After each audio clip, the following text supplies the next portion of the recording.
শুভ সকাল। আমার ইউটিউব পরিবারের সব সদস্যদের জানে অনেক শুভেচ্ছা। সবার দিন খুব ভালো কাটুক।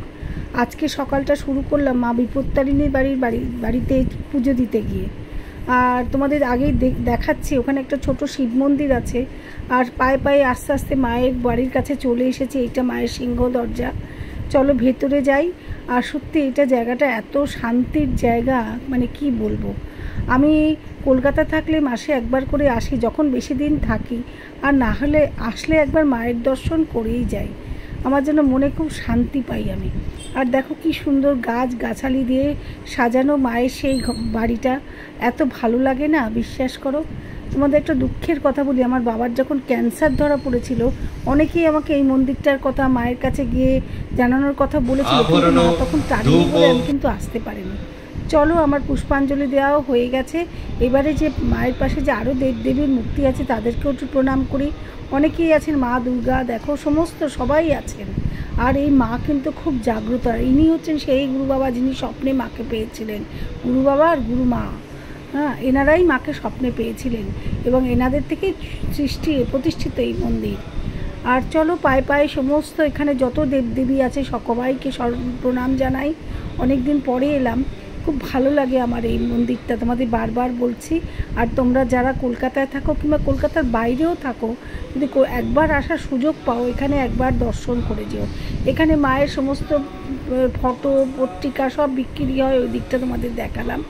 আর এখানে একটা বজরংবলী আছে দেখো, আর এখানে গুরুমা আর গুরুদেবের ছবি রয়েছে, ওখানেও একটু প্রণাম করলাম। এখানে আবার তো মানে পূজা অর্চনা চলছে, পুষ্পাঞ্জলি দিচ্ছে সবাই।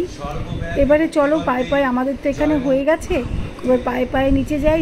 দেখো নিচেও অনেক দেবদেবী রয়েছেন, মা শীতলা রয়েছেন, মা মনসা রয়েছেন, আর নারায়ণ রয়েছেন, শ্রীরামচন্দ্র রয়েছেন, সবাই রয়েছেন। আর শ্রী চৈতন্য মহাপ্রভু রয়েছেন, সবাই রয়েছেন, সবাই আছে। আমাদের 33 কোটি দেবতা না, আমরা সবাইকেই ডাকি, সবাইকেই স্মরণ করি, তাই না? সবাই আমাদের মাথার উপর না থাকলে তো আমরা চলতে পারতাম না, তাই না? চলো, বেশ খুব ভালো লাগলো দিনটা। আর ওই জন্য একটু পুজো দিয়ে গেলাম। আমার তো সবসময়ের সঙ্গে মা, আমার সব কিছুতেই মাকেই ডাকি, মাকেই জানাই। আর আমার কে আছে, ছেলেটাকে নিয়ে আমি বেঁচে আছি, এই আর কি, মায়ের কৃপাতেই। বেশ অনেকটা সময় কাটালাম এখানে। রত্নবেদীতেও প্রণাম করবো। এটা দেখো মায়ের পুকুর। এক সময় মনের এমন অবস্থা হয়েছিল, মানে তোমাদের সেই গল্প অন্য দিন বলবো।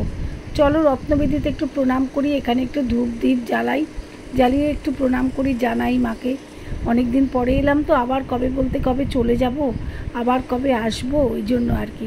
চলো যাই, একটু মাকে প্রণাম জানাই, ছেলে আর আমি দুজনে মিলে।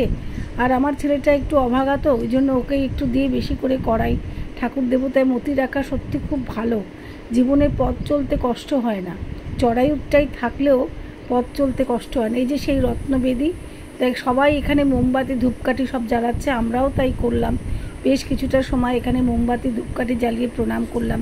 তবে প্রচণ্ড হাওয়া ছিল তো, দেখো এত গরমও, এখানে যা হাওয়া, যাতে মানুষের না কষ্ট হয়, মা যেন সবসময় তার চেষ্টাই করেন। এখানে এত হাওয়া, কি বলবো তোমাকে। চলো, আমাদের সব কাজ হয়ে গেছে, এবারে পায়ে পায়ে ফেরার পালা। তাহলে তোমরা পুরো আমার ব্লগটা দেখো, কেউ একটুও স্কিপ করো না। আর তোমরা প্রচুর সাবস্ক্রাইব করো, লাইক করো, শেয়ার করো, কমেন্ট করো। এবার জুতোর ঘর থেকে জুতো নেবো, এখানেও কিন্তু বিনামূল্যে, এখানে কোনো পয়সা নেই। জুতোর ঘর থেকে জুতো নিয়ে এবারে আমরা আস্তে আস্তে ফিরে যাব। ছেলে জুতো নিচ্ছে, এবার জুতোর ঘর থেকে জুতো নিয়ে এবার আমরা আস্তে আস্তে ফিরে যাব। আর চলো, যাওয়ার পথে এই যে রামকৃষ্ণ মিশন নয়নদেব, এটাও তোমাদের দেখালাম। তাহলে আজকের মতন টাটা, সবাই খুব ভালো।